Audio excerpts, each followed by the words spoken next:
Saludos cordiales amigos, estamos iniciando este Facebook Live. Como siempre es un placer llegar a sus hogares con una nueva temática que fomenta el pensamiento crítico, despertar la curiosidad en ustedes, y por supuesto tenemos dos invitados de lujo en esta jornada, en este domingo 4 de octubre. Antes de dar la presentación, quiero saludar a mi compañera, a Ana Belén Santos. ¿Cómo te va? Saludos. Buenas tardes a todos, un domingo más, así es, tenemos invitados de lujo, como lo es Diana Luna y Víctor Isa, para tratar el tema de ética y la política, pues no, con una estrecha relación, al menos aquí en América Latina. Sobre todo por este tiempo coyuntural que estamos viviendo, procesos electorales que se nos vienen en varios países de la región. Creo que es oportuno abordar esta temática el día de hoy, y queremos agradecer por el tiempo. Sabemos que tienen una agenda complicada, pero el equipo de Crónicas Invisibles se siente muy gustoso de poder conversar en esta jornada con ustedes. Paso a presentar a mis invitadas. Diana Luna, ella es internacionalista mexicana, ha trabajado para la Fundación Friedrich Naumann para la Libertad en Berlín, Alemania, y es consultora para temas de América Latina. Saludos cordiales, buenas tardes, estimada Diana. Saludos desde Berlín, un gusto. También quiero presentar a Víctor Isa. Él es catedrático, doctor en filosofía, experto en antropología filosófica y teología, y también en ética. Para mí también es un placer, ha sido parte, hemos compartido las aulas universitarias, así que para mí es un placer también darle la bienvenida a este espacio de Crónicas Invisibles. Buenas tardes, estimado Víctor. Gracias, saludos desde Salinas, desde acá les saludo. Esa es un poco la magia de la tecnología, nos permite conectar desde diferentes puntos del Ecuador y del mundo, como ya ha pasado en otros programas. Y por supuesto usted es el invitado especial, así que esperemos que sea de su agrado y que lo pueda compartir para llegar a más público. Este contenido también saldrá por el canal de YouTube de Crónicas Invisibles, así que le invitamos a que se suscriba, a que también le den like a la fanpage de Crónicas Invisibles. Bien, me gustaría iniciar este tema. Ya Ana Belén comentaba lo de ética y política. Existe una relación estrecha en América Latina, y una de las reflexiones estimada, me gustaría iniciar con usted, Víctor. Una de sus reflexiones que me llamó la atención es que sin ética no hay política. ¿A qué se refiere específicamente con esto? El acto político sin ética es simplemente un acto sin sentido. Queda en una politiquería, disculpen la expresión, sucia y barata, que busca intereses personales y no desde la perspectiva del bien común. O sea, pierde todo sentido el polis griego, ¿no? Porque el polis significaba ciudad. Entonces, la persona que construye la ciudad es porque tiene un compromiso, una responsabilidad, y sobre todo desea contribuir a que las cosas mejoren. Pero si alguien no tiene ética y se mete a hacer política, pues no buscará esto, ¿no? Entonces, desde esta perspectiva era la idea de ética sin política no existe. ¿Y cree que se ha perdido ese rumbo? ¿Hemos perdido a lo largo del tiempo? ¿Existe algún punto de inflexión, cree usted? Claro que sí. O sea, no solamente se ha perdido, sino que la gente no conoce, no percibe bien lo que significa la ética. Hay muchos modelos éticos y a veces confundimos la ética con necesidades propias o con verdades subjetivas. Por ejemplo, alguien puede decir, mi verdad me hace ético, pero posiblemente tu verdad simplemente es una opinión. Entonces, no significa que tu verdad ya te hace ético, porque es tu verdad. Entonces, también la ética tiene que ver con la verdad. Por eso la política construye verdades.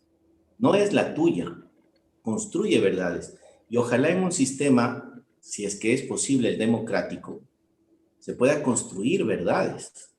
Y desde esas verdades también anticipar provecho para los los habitantes del mundo, porque ahora ya no se puede hablar de un país solamente, ¿no? Porque somos habitantes del mundo. Entonces, por eso existe esta incluso geopolítica.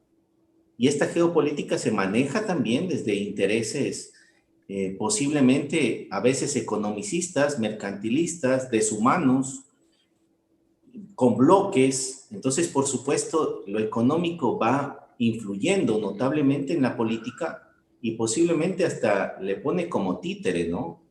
Entonces, los líderes mundiales, en este caso, se convierten también en títeres de una macroeconomía mucho más grande que lo que somos. Permíteme unos 2 minutos más, creo que con esta parábola se puede pensar mejor. En un frasco ponen a hormigas negras y hormigas rojas. No les pasa nada, pero alguien mueve el frasco y las hormigas negras y las rojas comienzan a atacarse entre sí, porque piensan que algo sucedió allí. Y eso es lo que pasa en el mundo, izquierda, derecha, hombres, mujeres, ideologías y cosas por el estilo. Pero hay que preguntarse, ¿quién está moviendo el frasco? Y esos... ¿Quién cree usted que está moviendo el frasco? Ajá. ¿Quién cree usted que está moviendo el frasco? ¿Cómo cuál es la dinámica que percibe usted? Bueno, uno tiene que cuidar su vida también. Pero hay grandes poderes económicos que están detrás de todo esto. O sea, les gusta que estemos en conflicto. O sea, si los habitantes del mundo pudiéramos tener consensos, ya no hace falta la ética. ¿Sí me comprendes? Porque estoy pensando en el otro y el consenso hace que habitemos en un mundo en paz. Pero al crear conflicto también rompes la ética. Y eso pasa, sucede. Estimada Diana, desde la práctica, ¿cómo interpretar estos procesos políticos que hemos vivido acá en la región, en América Latina? Coincido en el que sin ética la política no tiene sentido. Creo que en este concepto estamos todos de acuerdo. La cuestión es cómo implementarlo, cómo llevarlo a cabo. Y una forma de lograr procesos que vayan de la mano de la ética es a través de las instituciones. Y ese es parte un poco del problema en América Latina, que vemos que la democracia hay una crisis democrática en el sentido de que los ciudadanos no se sienten representados o no sienten que sus intereses están siendo tomados en cuenta. Y esta es parte de la situación por la que hay una falta de credibilidad de los sistemas electorales. Por ejemplo, una forma de verlo muy claro es el barómetro de las Américas, que muestra, por ejemplo, si me dejan ya llegar al caso de Ecuador, bueno, pero es en general de América Latina, muestra que hay una gran desatisfacción con la democracia. 3 de cada 4 ecuatorianos creen que la democracia no ha logrado los objetivos para los cuales fue creada. Y esto es un gran problema, porque cuando la democracia no está logrando que las personas a través de un sistema democrático puedan ver que los bienes comunes se están logrando, entonces empiezan a pensar que una persona, en este caso un populista o el autoritarismo, puede lograr aquellos objetivos que como nación se proponen. Ahora, y este debilitamiento de la institución, de la institucionalidad en la región, ¿cómo surge? ¿Cómo cree usted? ¿Tiene una raíz? ¿Es histórica? Bueno, hay varias teorías. Unas teorías lo explican desde digamos, desde una perspectiva histórica. Yo apoyo más desde una teoría de instituciones. Muchas de las instituciones que tenemos en América Latina son muy débiles. Y cuando hablamos de los procesos electorales, podemos ver algo muy concreto como son los tribunales electorales, los consejos nacionales electorales. Parte de la situación por la cual la democracia en América Latina se ha deslegitimizado tanto es porque muchos gobiernos son jueces y partes en un sistema democrático. Esa es una de las razones principales. Si yo creo que unas elecciones no son limpias, entonces el segundo paso de creer en un gobierno es menor. Y aquí vemos que la confianza en los gobiernos ha disminuido. También hay otro índice, el índice de Edelman, que mide la credibilidad de las instituciones. Y en América Latina, por ejemplo, si comparamos las organizaciones de la sociedad civil, los empresarios, el gobierno y los medios de comunicación, la institución que menos confianza tiene son los gobiernos.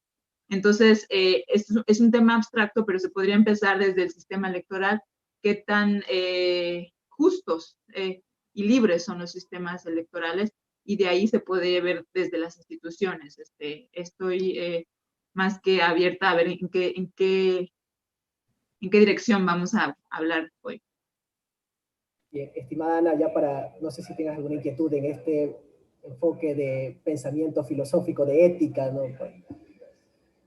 Bueno, sí, comentaba algo Diana acerca de las instituciones que tienen también mucha responsabilidad al momento de formar moralmente al ser humano, pues, ¿no? Entonces,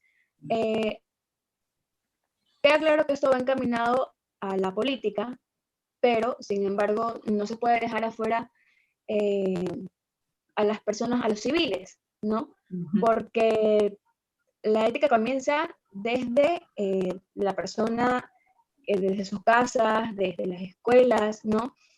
Entonces, sí es complicado porque el sistema se ha vuelto ya corrupto. Una de las preguntas que yo, de entrada, y quería realizar es, bueno, ¿es posible hacer política con ética? ¿No? Porque el sistema está tan corrupto que empieza desde que podemos sobornar, por ejemplo, no sé, al agente de tránsito, copiar un examen. Entonces, todas estas cositas tan chiquitas que uno dice que, bueno, no tienen importancia, o son mentiras piadosas, o cosas por el estilo, es lo que nos lleva, creo yo, a hacer un problema sistémico y mucho más grande, ¿no? Entonces, en sí, la pregunta sería si es posible hacer política con ética para mejorar, bueno, el sistema, pues, ¿no? ¿Ana o yo? Víctor, sí, Víctor. Yo creo que sí.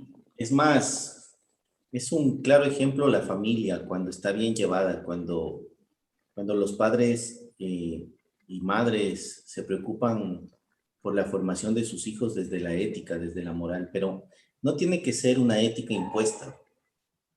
O sea, la ética nace cuando yo me pregunto y preguntarles a los otros, ¿qué sucedería? No existe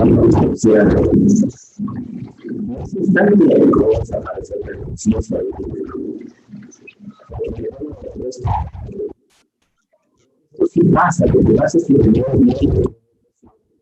una mariposa escándalo y que presentan siempre o generalmente lo que genera más impacto, que es el conflicto, el dolor, el sufrimiento, pero no presentan estas cosas que pasan en clubes deportivos donde llevan netamente bien la ética, en instituciones que son ejemplares, o sea, hay muchas que trabajan honestamente y de manera ética, pero justo esas personas que hacen bien su trabajo no salen en los grandes medios de comunicación, o sea, no son conocidos, son invisibilizadas. Aquí el que hace el bien es invisibilizado. Entonces, si tú haces un sondeo rápido, un nombre rápido de un político, enseguida le llega a la gente Bucarán. ¿Sí me comprendes, no? Entonces, ¿cuál es el prototipo que te venden? Pues un prototipo de político manchado, que tiene problemas en sí, de justicia, de muchas cosas más, ¿no? Pero no te llega otros nombres que posiblemente hacen muy bien las cosas.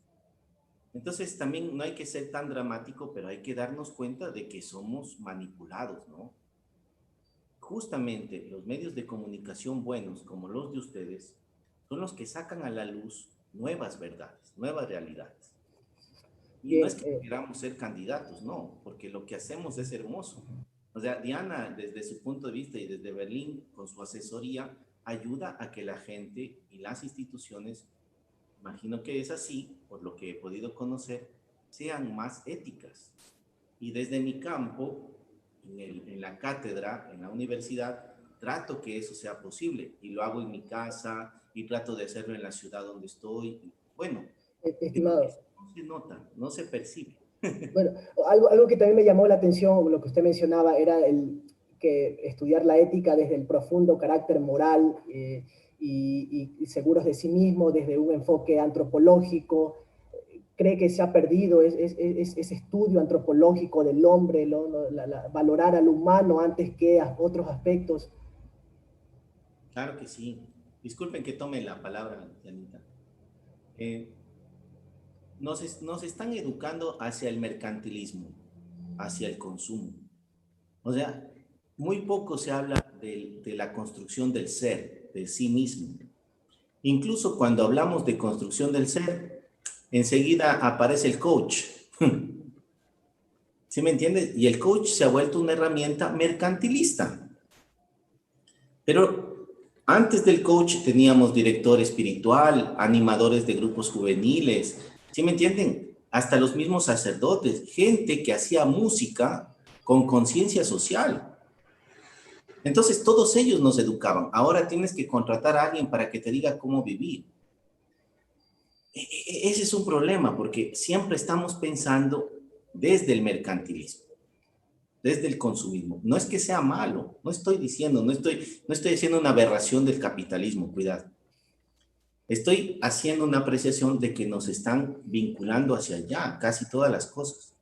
Entonces, claro, estudiar al ser desprendido de estas circunstancias es es formar o tratar de que el ser se forme de una manera más holística, más clara, que pueda ver mejor los panoramas. Y desde ahí descubre su ser moral, que también es un ser político. Por eso Aristóteles muy bien lo decía, o sea, el hombre es un animal político. No es un animal moral, es moral porque hace política. Entonces, por lo tanto, aparece la ética como una práctica de esa moral. Y todo lo que yo hago es política, es una acción moral. Por supuesto, yo puedo callar mi moral, ¿sí? Puedo callar mi conciencia y escondo lo que hago, pues, ¿no? Porque estoy buscando mis intereses, no el bien común. Entonces ahí aparece el mercantilismo porque yo mismo me vendo. Ahora, estimada Diana, entrando un poco ya a lo que es la credibilidad en Bueno, los procesos. Sí. yo difiero un poco, yo difiero algo de lo que Víctor está diciendo, porque yo creo que la responsabilidad individual es muy importante. La responsabilidad individual es existen las dos, la individual y la colectiva. Claro que si estamos hablando de hacer políticas para un bien común. Y ahí a veces creo que en América Latina se tiende a pensar que va a llegar una persona, una cierta fascinación por el autoritarismo, que va a hacer todo bien. Y se olvida mucho lo que es la responsabilidad y la libertad individual de que en sí los políticos no son mejores personas que nosotros. Por eso es que los políticos necesitan instituciones que los limiten, que sean estos pesos y contrapesos para que haya incentivos para que se cumpla la ley, porque claro que parte de la naturaleza humana es siempre encontrar un camino para salirse con la suya, y entre más hay acumulación de poder, obviamente que por eso es que muchas personas dicen, pero ¿por qué si esta persona era tan honesta, entró a la política y se convirtió en tal?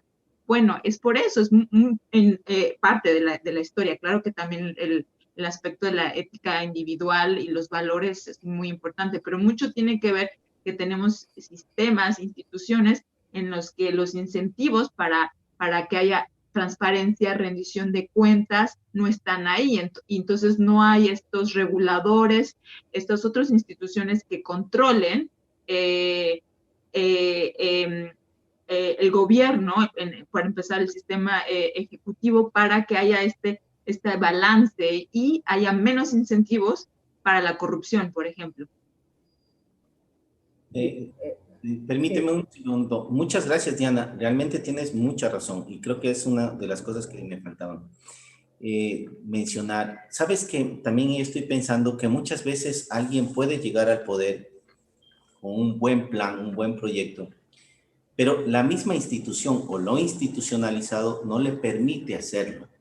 O sea, a veces también le ata las manos porque ya están establecidas ciertas cosas y ciertas leyes. Entonces, le toca cambiar todo el proceso o procurar incluso generar una asamblea, como lo que pasó en Ecuador hace como 10, 12 años, para poder mejorar en cierta manera ciertas cosas. Y que ahora viene el gobierno y dice, pues no estuvieron bien, entonces hay que volver. Y este recorrido como un círculo vicioso que pasa en América Latina está a veces muy ligado a leyes que no permiten un poder pragmático o más bien un poder práctico, sino que pasan muchas burocracias también. Creo que tú tienes más claro ese panorama, ¿no? En el sentido de poder hacer las cosas también que son correctas o que creemos que son correctas. Para hacerlas toca cambiar muchas cosas porque se han amañado también las leyes.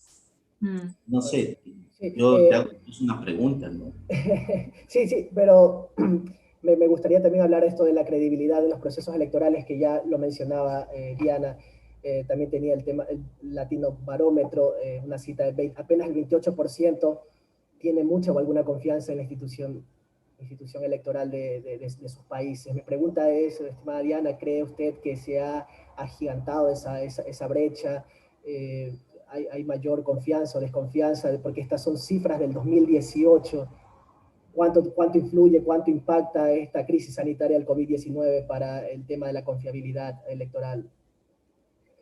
Sí, bueno, el primer punto es que sí hay una tendencia a que la confianza respecto al gobierno en América Latina ha venido bajando en los últimos años. La pandemia sí trajo un cambio radical a la percepción de los ciudadanos respecto a las funciones del gobierno. Hay un índice que mide la confianza entre varias instituciones, como ya lo mencioné, organizaciones de la sociedad civil, empresarios, medios de comunicación y gobierno. Y este índice se hace globalmente, el índice Edelman, en 11 mercados. En América Latina solo toca en el caso de México, pero lo puedo poco contar. Es interesante porque a través del caso de México puede haber ciertas similitudes en América Latina, y lo que dicen es que realmente, aunque el gobierno cuenta con un rezago respecto al nivel de confianza de las otras instituciones, la pandemia cambió un poco el panorama. Por ejemplo, en el caso de México, el gobierno mexicano aumentó la confianza que los ciudadanos tienen respecto al gobierno más de 15 puntos en una brecha de 4 meses. De enero se midió este nivel de confianza y luego se hizo una actualización en abril. Claro, justo en medio de la pandemia. Ahora sería muy interesante volverlo a medir ahora. Y la respuesta a la pregunta de por qué ahora empieza a haber mayor confianza en el gobierno no es necesariamente porque el gobierno lo ha hecho todo perfecto o porque en América Latina tengamos muy buenos sistemas de salud. No, yo creo que es más porque en momentos de crisis hay una gran tendencia hacia ver a la autoridad y confiar que es mejor que ciertas funciones se centralicen al gobierno y que sea el gobierno el que tome las decisiones. Claro, en el caso de México tuvo que ver que se cerraron, que fue de los últimos países en América Latina en cerrar el sistema económico, en cerrar las pequeñas empresas. Este confinamiento, realmente un confinamiento tal cual no lo hubo. En cambio, tenemos el caso de Perú, que cuando la pandemia estaba en Europa, Perú ya había cerrado fronteras, Perú ya había hasta dado toques de queda. Bueno, eso es parte de la respuesta porque la confianza respecto al gobierno ha ido aumentando, no solo en el caso de México, sino en el caso mundial. O sea, creo que solo han sido 2 países en los que ha perdido el nivel de confianza y obviamente Estados Unidos, que el manejo de la pandemia da mucho que desear, y en Reino Unido con Boris Johnson. Boris Johnson, sí. Y Diana, Ana, entonces, ¿cómo podríamos fortalecer ese proceso de confianza? Bueno, un punto muy importante es a través de la información, o sea, de las expectativas de este mismo índice que les estoy contando de Edelman. Una de las preguntas que ellos hacen es, ¿qué esperan los ciudadanos ahora del gobierno? Y lo primero que esperan, son varias las expectativas que los, aquí lo tengo, que los tienen respecto al gobierno. El primero es en el caso estoy hablando de México, pero la tendencia es más o menos en América Latina. Lo primero que esperan es que brinden una mejor asistencia y apoyo económico. Alrededor del 90% de las personas esperan eso de su gobierno. 2, esperan también que el país vuelva a la normalidad. 3, que ayuden a personas a sacarles de esta situación. Y 4, hay un empate en que es muy importante informar al público y contener la pandemia. Eso es interesante porque uno diría en una situación de pandemia lo más importante es contener la pandemia. Para empezar, es muy difícil contener el virus. Lo que la gente está esperando ahora es que los gobiernos informen mejor y informen de la mano de expertos. Estimado Víctor, ¿cómo percibe usted este panorama que estamos, ya lo indicaba, en América Latina en los próximos 25 meses habrá 9 comicios presidenciales?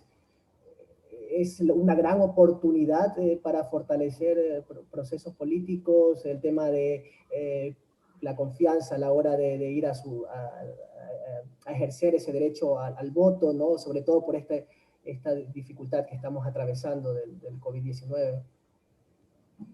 Creo que tenemos líderes para cuestiones concretas y no es a largo plazo. Realmente, sobre todo en América Latina, juega muchísimo lo que se llama el populismo. Y es querer dar soluciones rápidas a problemas que son históricos. Y esto no es consecuente con la realidad. Es más bien una idea marketera de la neuropolítica ligada al marketing. Entonces ahí viene un problema que es sustancial porque lo que hay que hacer es educar al ciudadano, no a los políticos. Los políticos ya tienen sus propios vicios. Es el ciudadano el que les da el poder a través del voto, ¿no? Siempre y cuando no le roben, no le hagan fraude. Sí. Así es, o sea, y entonces ahí viene una circunstancia pequeñita de que hay que cuidar en el aprendizaje que se hace social, que el ciudadano aprenda a reconocer los aspectos éticos de un político o de la gente que hace política. Entonces tú no puedes ver la palabra simplemente, ¿no? Porque te sale en televisión y en medios. Tú no solamente le ves lo que dice, tú tienes que verle cómo vive. O sea, hay que aprender a conocer cómo esta persona es, no a través de este contacto visual, porque eso nos miente mucho, sino a través de cómo es, qué circunstancias ha hecho esta persona, cómo ha vivido, desde cuándo Entonces, claro, un buen líder es el que comienza en el barrio, pues, el que se prepara, se preocupa por el aseo de su peatonal, el que ayuda a que los ancianos tengan un mejor vivir, sin que le cueste nada un aspecto político. Entonces, posiblemente esos actores políticos son los que mejores respuestas pueden dar, y no solamente sería responder a algo mediático, ¿no? Como la pandemia, por supuesto que sí, la pandemia es importante, pero ¿podemos hacer política para 25 años? podemos comenzar a generar proyectos de ciudades como y de países para 25 años o región. Ahora, Es una de las preguntas importantes, ¿no? sí, sí, y ya para ir cerrando el tema de la credibilidad de los procesos electorales, porque las elecciones, por ejemplo, en Ecuador están a la vuelta de la esquina, como en otros países de la región. ¿Cree que puede darse un giro radical, sobre todo por lo que vivimos, por ejemplo, en las últimas elecciones aquí, que fue también un poco convulso el tema en lo que respecta a la credibilidad? ¿Cree A que mí hay me el preguntas, tiempo, generamos el tiempo? Sí, estimado Víctor, usted. yo soy a los Schopenhauer. O sea, no puedo ponerle gran esperanza a un cambio radical, no, porque Okay. sigue confluyendo estos problemas, este vicio en el que el uno entra para auditarle al otro y ver cuál es el culpable. Entonces, en esas circunstancias, un panorama político no es tan favorable. Hay que generar y comenzar a hacer un proyecto país, un proyecto Latinoamérica. No es posible que Odebrecht sea la que una América Latina desde Brasil a México a través de la corrupción. Ellos sí tenían un proyecto, pero un proyecto antiético. Entonces, lo que hay que tener es un proyecto ético desde América Latina y no socialista, ni tampoco capitalista. O sea, no es que tenga humanista desde el sentido de incluso ecológico. Pues, tenemos la mayor reserva en América Latina de oxígeno. Hay que cuidarlo, pues hay que cuidar el agua. Entonces, no es solamente un problema de pandemia de ahora, ¿no es cierto? Es un problema de futuro. Sí, y es Diana, que en América Latina hay solo dos cuestiones. Si los sistemas electorales, los procesos electorales siguen deslegitimizados, ¿qué opción queda? La opción que queda es que la gente justifique actos antidemocráticos y que crea que la solución es un ¿Verdad? un gobierno autoritario. Y esto es una tendencia que en lo personal me preocupa mucho. Por ejemplo, en el caso de Ecuador, el barómetro mide cuál es digamos, la tolerancia de la ciudadanía a golpes de Estado y se ve desde el 2014 un aumento de la tolerancia respecto a la ciudadanía a golpes de Estado. ¿Y por qué viene eso? Viene porque los partidos políticos no han hecho del todo su trabajo y la gente piensa, bueno, ¿qué institución está ahí para proteger y para ir por el bien común? Y lo interesante es también en el caso de Ecuador es que las Fuerzas Armadas son las instituciones que mayor confianza tienen, alrededor del 70%, y después le sigue la Policía Nacional, 55%. Y eso también es algo que hemos visto hablando de tiempos convulsos en América Latina en los últimos meses, que cuando los sistemas democráticos no están a prueba de fuego, entonces entran gobiernos hombres fuertes, generalmente rodeados de militares, y entonces es como regresarle la página anterior del libro. Así es. Tienes razón. bien. Ahora también para mencionar el tema de la comunicación política, ya lo mencionaba Diana, la información que a veces se da desde la Organización Mundial de la Salud y cómo lo están manejando los gobiernos, su comunicación, su narrativa. ¿Creen ustedes que ha habido una confusión, una contradicción permanente a lo largo de estos meses de confinamiento, de pandemia, que en vez de orientar ha desestabilizado la salud mental de la población? Estimado Víctor. Verás, sí, he tenido el gusto de conocer a Raúl Montenegro, es un premio Nobel alternativo de economía, con el cual hemos hablado y estamos pensando en un libro que se llama Las 4 pandemias. Y una de ellas es no solamente la que estamos viviendo del COVID-SARS-19, sino también otros genocidios que siguen estando vigentes. Entonces, claro, la Organización Mundial de la Salud tiene esto vigente, esta es la píldora que estamos hablando. Pero hay genocidios a nivel mundial, sobre todo a través de esto. ¿Cuántos ancianos están muriendo? ¿Cuántos niños siguen por leyes fuertes, abortistas, muriendo? Y mujeres también, cuando no hay leyes buenas. sobre estos apuntes. ¿Cuánta gente sigue muriendo por circunstancias de ansiedad, depresión, suicidio? O sea, hay circunstancias que también hay que valorar y que la Organización Mundial de la Salud se ha enfocado muchas veces en esta pandemia, que es grave, por supuesto, no hay que quitarle la gravedad, pero que sigue habiendo y sigue existiendo unos genocidios fuertes que no terminaron con la Segunda Guerra Mundial, que están presentes, ¿no? Y esto es complejo porque hay que darle una respuesta no solamente política, sino también epistemológica. O sea, hay que reconocer esta circunstancia de deshumanidad que comienza a existir. Y en ese plano, yo no veo que la OMS tenga un papel fundamental en el mundo. ¿De acuerdo? Es más bien un papel protagónico desde el punto de vista de dar ciertas circunstancias. Y la otra es que hoy estamos frente a la carrera de la vacuna. Y también tiene sus fines, pues fines políticos, mercantilistas, economistas, desde todo punto de vista. Incluso me imagino que una de los discusiones a nivel claro de esto es el costo que va a tener, el precio que va a tener. Pero, estimado Víctor, ¿usted cree que están siendo los gobiernos realmente transparentes, por ejemplo, en las cifras, que es otro punto que la ciudadanía ha mostrado cierto malestar, de que por ahí no muestran cifras reales?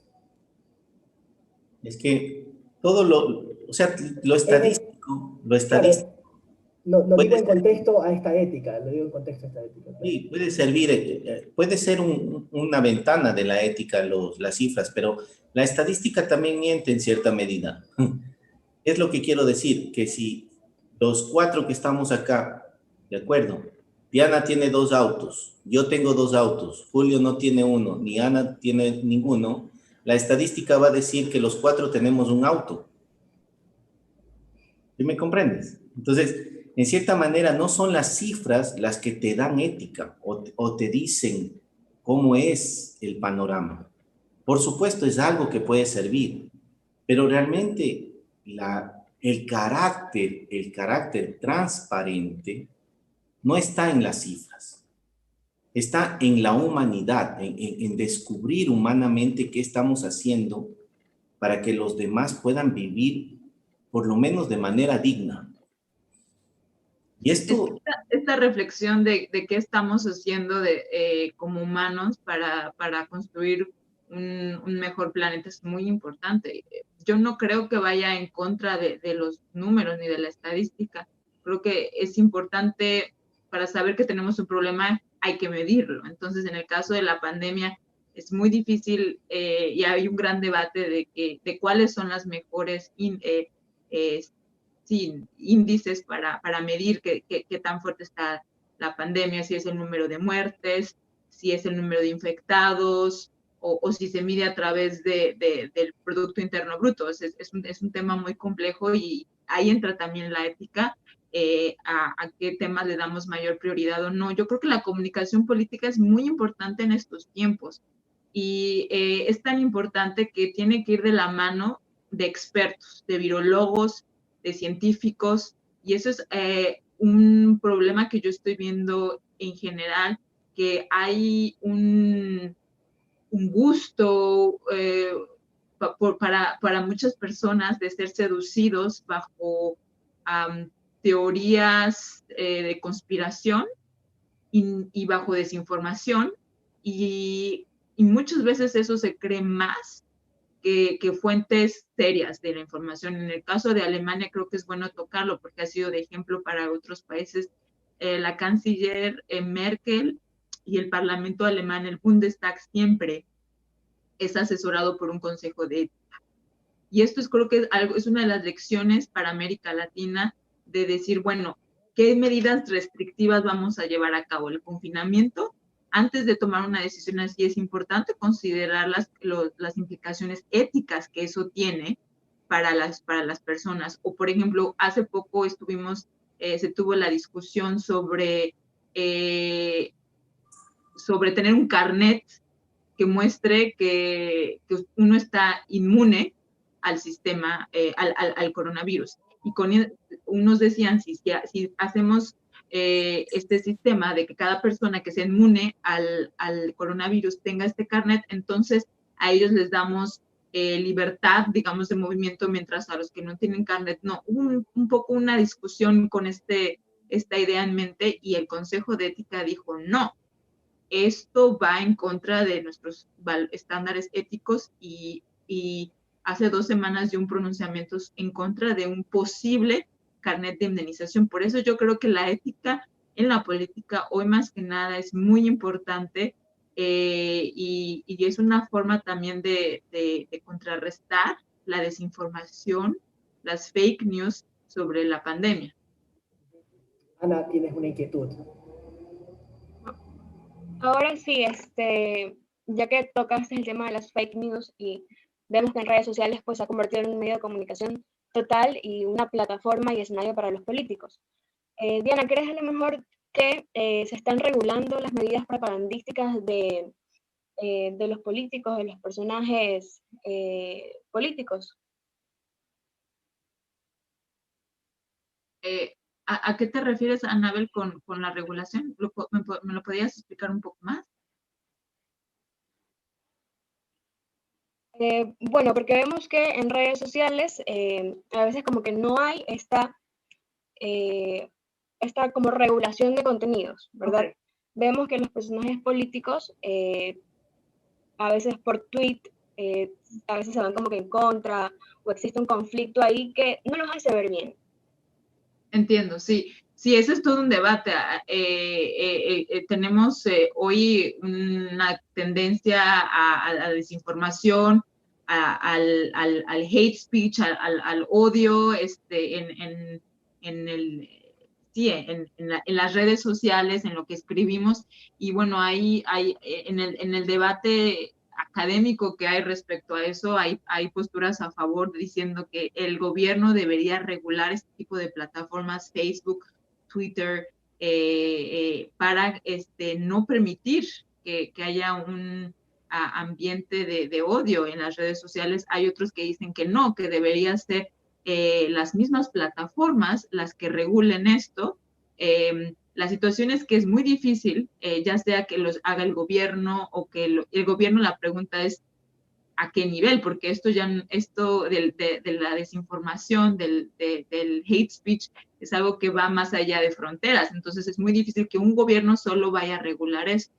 Y creo que sí, ahorita la tendencia que estamos viendo es que las plataformas mismas de las redes sociales están tratando de regularlo. La cosa es que es muy difícil regular todo lo que se escribe, se dialoga, se discute en las redes sociales, porque es muy grande. Entonces, Twitter, por ejemplo, está empezando a señalar ciertos comentarios como falsos. El caso del presidente Donald Trump, que a veces comparte desinformación, ha sido interesante. Twitter fue el primero en decir, esto no está, y abajo estaba el tweet del presidente Donald Trump, y abajo decía, esta información no es verdadera. Entonces, esa es una forma de regular. Facebook apenas está entrando esto, y sí es importante de alguna forma tratar de que los espacios de las redes sociales sean espacios en donde haya respeto, pero para eso yo creo que a veces esperamos muchos que otros hagan, y ahí falta ver la libertad individual. Hemos hablado de la educación política, de que cada uno de nosotros tenemos responsabilidad de lo que escribimos, de lo que decimos, de la forma que nos expresamos. Si compartimos no sé, cosas de teorías conspirativas, hay una responsabilidad de que nosotros hacemos, y que obviamente el algoritmo, ciertas cosas mayores a las que son.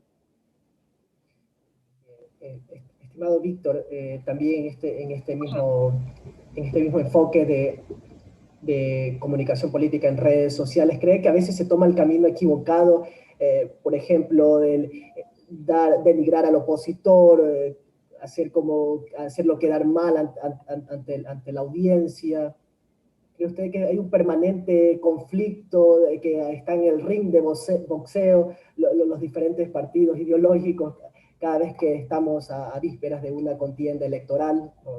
¿Cómo lo percibe usted? estimado Víctor. El micrófono, por favor. Hace un rato te decía que es a los Schopenhauer que a veces me toca pensar estos temas. En este otro caso, yo puedo percibir que en cierta medida el mismo lenguaje contienda electoral ya quita la alteridad. Porque parecería que las tendencias siguen siendo conflictivas. Entonces en las redes nos vamos a encontrar con eso. Creo que el buen político da ejemplo de diálogo, de una relación más de encuentro que de separación. Esto es en cierta manera medio utópico, pero creo que hay que caminar hacia allá y sobre todo en América Latina es necesario comenzar a trabajar en ese sentido para verlo en 100 años, o sea, verlo más lejos. Miren que no tenemos a veces ni siquiera comités de ética, como muy bien nos dice Diana. No se toma en cuenta. ¿Por qué? Porque es más fácil conflictuar. Y mira que en la casa pasa lo mismo. O sea, el que más alza la voz parece que tiene la razón, pero no es verdad. Entonces hay que buscar caminos de alteridad, caminos de diálogo. Qué bueno sería no llamarle contienda electoral. Qué bueno sería llamarle el consenso electoral para los países latinoamericanos. Entonces ya no voto por una persona, comienzo a votar por un proyecto. Pero claro, hay que cambiarle toda la forma y el ser humano tiene que cambiar la forma también de percibir las cosas. Porque de lo contrario, vemos blanco y negro. Y a veces eso es lo que observamos en las redes sociales, ¿no? Y uno a veces ya comienza a separarse de las redes sociales académicamente porque no encuentra en realidad un sentido. Yo ya no tuiteo desde hace unos 6, 8 meses porque en realidad no encuentras un buen bagaje de pensamiento, sino buscar tu propia verdad y tu propio reconocimiento, que es algo falso. La alteridad, ética de la alteridad. Por ahí va mi tema de tesis que trabajé y en el tema político creo que es necesario. Ya te voy a contar algo que estamos haciendo en Ecuador. Bien, muchísimas gracias. Estimada Diana, porque me gustaría un poco relacionarlo. Hace poco estuvimos viendo ese debate presidencial entre Joe Biden y Donald Trump. Ese podría ser un buen ejemplo que a veces tratamos de ver lo mal que está haciendo el opositor y no hay una construcción, una narrativa educativa para los votantes. ¿Cómo lo ves? Sí, concuerdo contigo. El debate fue fue terrible en el sentido de que no se tocaron contenidos, hubo un intercambio de difamaciones por parte de los dos candidatos. Realmente uno se pregunta al final cuál es el plan de nación de cada uno de estos candidatos. No, a mí no me queda claro, solo me queda claro que a veces es mucho una cuestión, una disputa de poder, y a mí en lo personal me dio mucha tristeza porque Estados Unidos se construyó con otro tipo de concepto de nación, a favor del pluralismo. Vinieron migrantes de todas partes, de diferentes religiones, se pusieron de acuerdo y lograron tener un contrato como nación, y a veces fue triste, bueno, en ese sentido, verlo de esa forma. Por otra parte, no hay que ser tampoco tan utópicos. Al final es parte de la democracia tener oponentes, y por eso los debates están ahí, para ver quién argumenta mejor y quién presenta mejor sus ideas. Y yo creo que eso es muy importante. Claro que es importante que siempre sea la ética la que impulse a los políticos, sobre todo en este tipo de debates, pero es muy normal. Creo que leí que la primera guerra sucia que hubo que en el planeta fue por ahí de 1700, por ahí de 1700. O sea, esto de las guerras sucias es muy antiguo, de siempre sacarle los trapitos al sol del oponente, es muy normal. La cosa es cómo se hace, y lo mejor es cuando se hace en un nivel que no afecte, que no sea personal, y que no se le insulte al oponente. Yo creo que ahí hay mucho que hacer, y para eso es muy importante tener instituciones fuertes. Regreso a mi punto, hablábamos de que este año es muy importante para varios países en América Latina. El domingo hay elecciones en Bolivia, en diciembre se presentan elecciones para el Parlamento en Venezuela. Por eso creo que una forma de permitir que haya una transición y que haya proyectos de naciones teniendo un Tribunal Nacional Electoral independiente, que no sea que no sea juez y parte. Esto es algo que vimos mucho tiempo en Venezuela, que vemos ahorita en Venezuela y que vimos muchos años en Bolivia. Entonces, yo creo que cuando en las instituciones hay contrapesos para permitir que haya elecciones libres, es una buena forma de regresar a este punto de ética y política. Por eso creo que lo que va a pasar ahora en Bolivia es importante, porque es la primera vez desde hace varios años en las que se cuenta con un tribunal electoral independiente y autónomo. Eso es algo relativamente nuevo en América Latina. En México se tuvo apenas en 1996. O sea, parte de la situación de nuestros países es que son democracias muy jóvenes. Entonces, por eso, eso es una forma de comenzar. Bien, bueno, sí. Entrando a otro punto, ya para ir finalizando la entrevista, bueno, el último punto es ya entrando al contexto de crisis sanitaria, pues, ¿no? Que es lo que estamos viviendo en la actualidad. Ahora, ¿cómo podemos o qué sugerencias se sugiere a los, poniéndonos en el contexto de Ecuador, ¿no? Ya que se vienen las elecciones en el 2021, ¿no? ¿Qué contexto o qué sugerencias podemos ligar justamente con la ética o las propuestas que puedan mencionar? Porque, bueno, esta pregunta va también para Víctor, porque ya sabemos todos los personajes que se han postulado para la presidencia del Ecuador. Hace un rato, por ejemplo, tú comentabas acerca de la credibilidad que deben tener un speech bueno, tenemos que ver su comportamiento ante las personas, ¿no? Pero hemos visto también que tuvimos un presidente que se involucraba mucho también con la clase baja, ¿verdad? Pero sin embargo ya vimos todo lo que pasó y todo el caso de corrupción que luego se le vino encima, y que de hecho le dieron 8 años de prisión. Entonces, ahora en crisis sanitaria, ¿cómo nosotros podemos creer o cómo podemos optar de una mejor manera para seleccionar a un presidente que en un principio se puede decir que empieza bien, pero sin embargo vemos después todas las fechorías que hacen, pues, ¿no? Entonces, acá ¿cuál sería esa sugerencia o cómo nosotros podemos identificar o reconocer este tipo de cuestión de propuestas, pues, ¿no? Víctor. Lo decía ya Diana respondiendo, lo decía muy claramente, no es buscar salvadores. Es un aspecto de ciudadanía, es un aspecto de responsabilidad. Yo creo que la sugerencia es aprender a darse cuenta que yo no voto por una persona. Tengo que votar por un proyecto. Y si hay 28 candidatos, yo como ciudadano debería leer los 28 proyectos políticos que me están brindando. Porque si lo hago, va a seguir la misma circunstancia, pero por eso hay que educar a la ciudadanía. Y ese es un acto ético.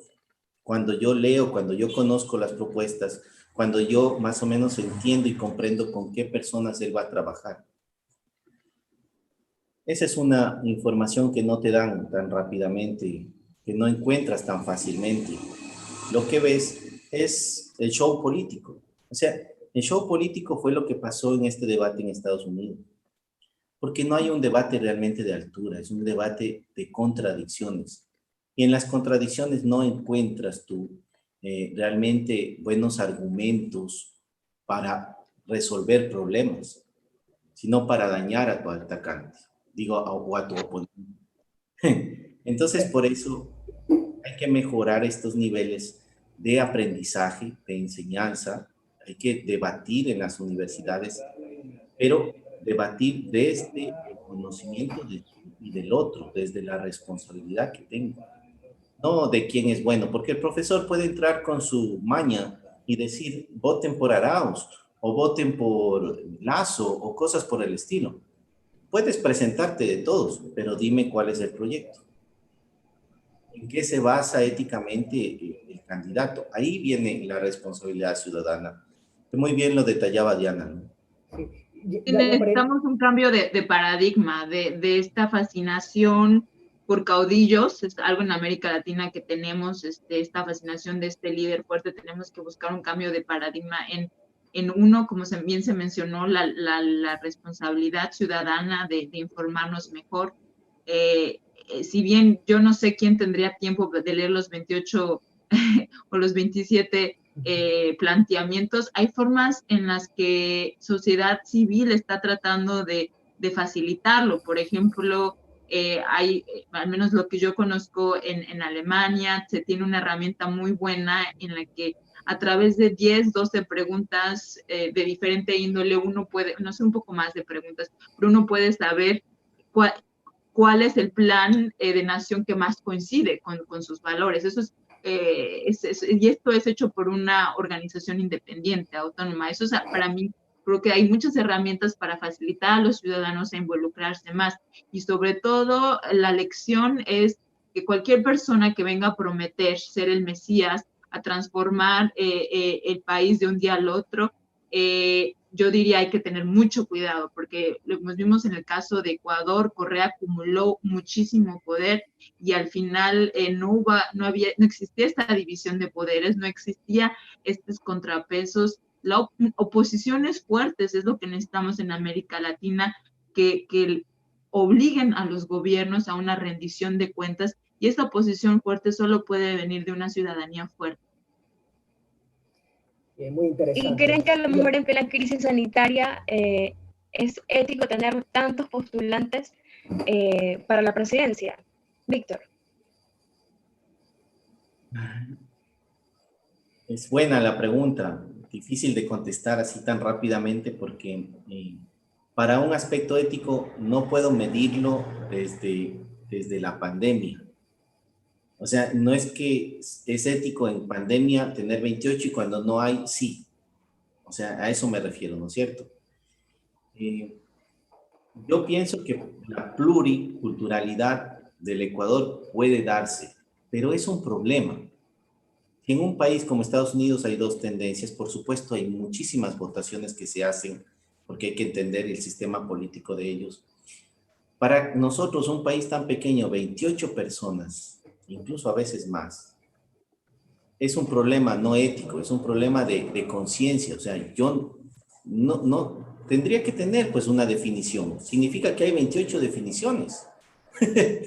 Entonces no hay ni izquierda ni derecha, hay 28 maneras de entender el Ecuador, 28 maneras de querer componerlo, de poder arreglarlo. Ya desde ahí está viciado, o sea, desde ahí ya tiene un problema.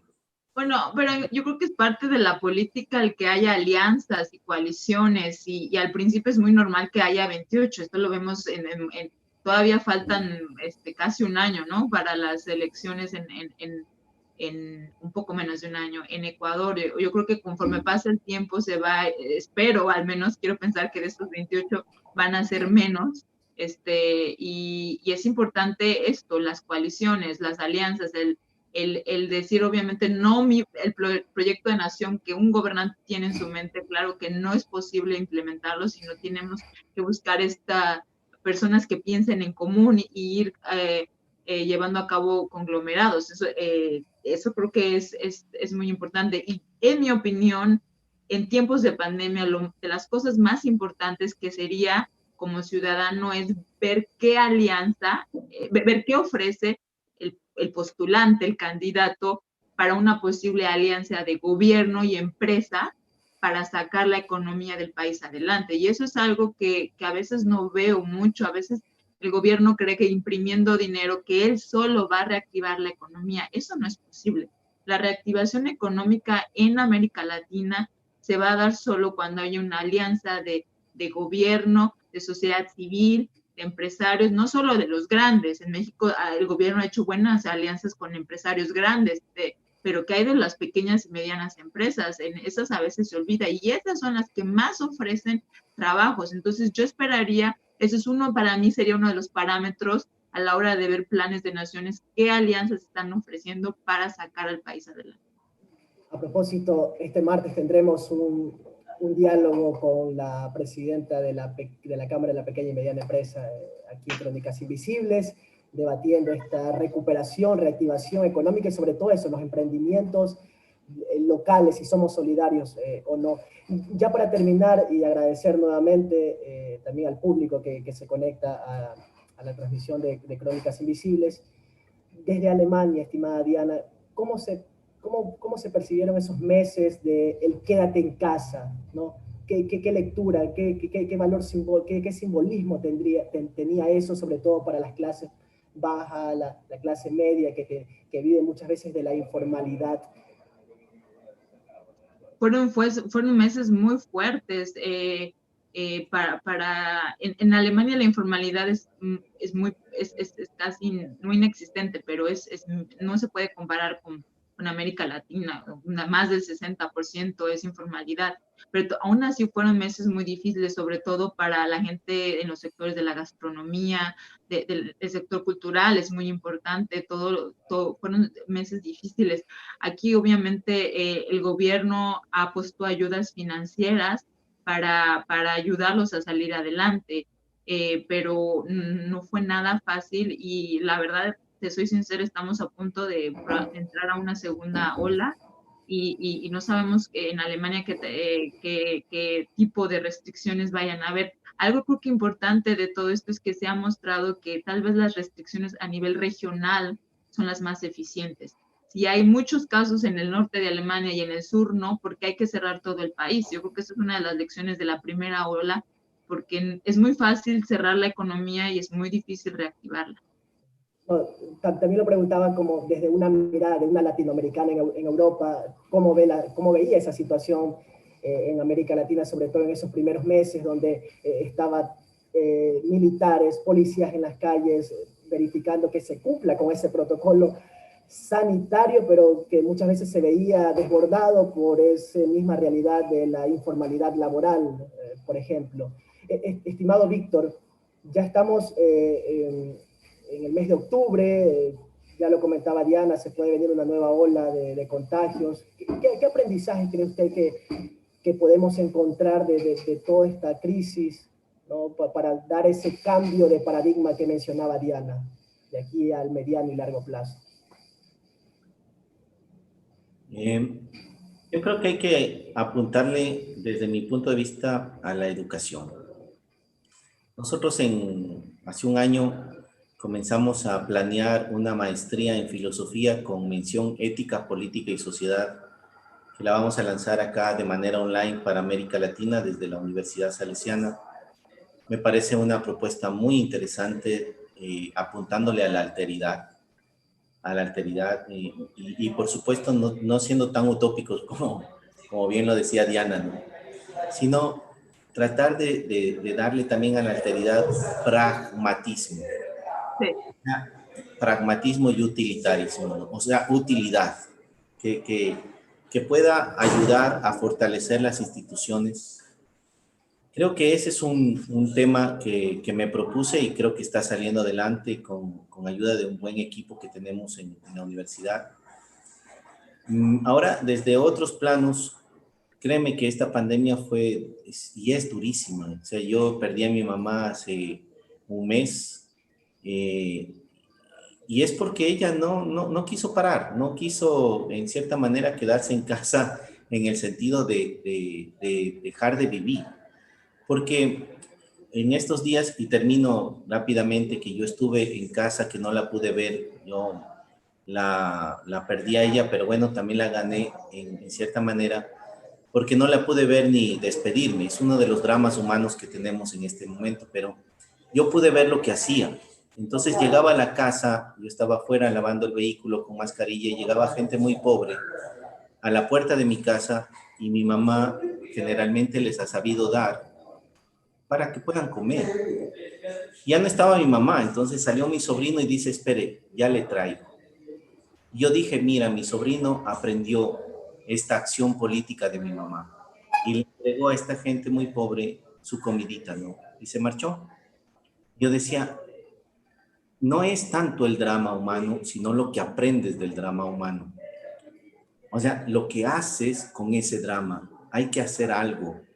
No hay que quedarse en el dolor y la angustia de la pandemia. Hay que hacer algo más práctico, más humano, cuidar a los más vulnerables. Sea cual sea el sistema político que tengamos, creo que hay que hacer un acto de humanidad, de cuidar a los que son más vulnerables. Sin enjuiciarlos, sin decirles de que son pobres porque quieren, no, simplemente haz un acto de caridad desde lo humano. Y creo que es un acto político ya, que genera mucha ética. Disculpen que me alargué. Muchísimas gracias, estimado Víctor, por aceptar este llamado de Crónicas Invisibles. No sé si tenga alguna otra reflexión, última reflexión, Diana, sobre esto. ¿Cree que ese ha sido el mayor aprendizaje, lo humano, lo afectivo en estos tiempos de crisis? Sí, en estos tiempos de crisis yo también, lo que tú decías, para mí también fue difícil en el sentido de desde tan lejos ver el número de casos en América Latina, gente también cercana a mí que falleció,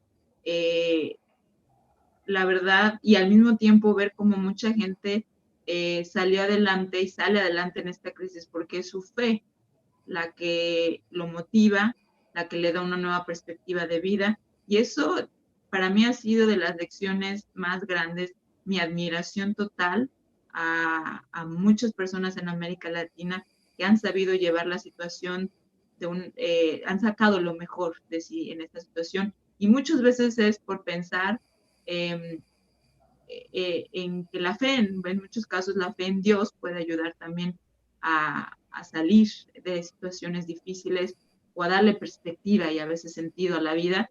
Y lo vi en caso de varias personas y mi gran admiración y respeto y espero que los siguientes meses sean mejor para la región. Y la verdad es que en Europa muchas veces mucha gente se queja mucho. La verdad es que las restricciones que hemos tenido en Europa han sido mínimas comparadas con las que en América Latina, comparadas con lo que hemos visto en Perú. Realmente a veces yo es algo mucho que trato aquí de decir, bueno, nosotros no nos podemos quejar de tener que usar un tapabocas. Eso no nos limita nuestra libertad si estamos protegiendo a otra persona a través de eso. Y bueno, esa discusión, que es una discusión ética, es la que también aquí se está tocando mucho en Europa. Claro, claro. Uso la mascarilla por cuidar al otro. Es un poco esa la reflexión. Reitero mi agradecimiento, de verdad, ha sido una hora, ha pasado muy rápido. Esperemos en una próxima ocasión tener a Diana Luna, agradecerle ya desde Berlín, Alemania, Víctor Isa desde la provincia de Santa Elena, desde Salinas. Y a ustedes, amigos, gracias por conectarse y será hasta este martes que estaremos hablando de recuperación económica y el domingo, por supuesto, hablaremos de la comunicación en tiempos de crisis y estamos bajo la lupa colectiva. Muchísimas gracias. Un gusto, Diana. Saludos, un gusto igualmente. Chao. Chao.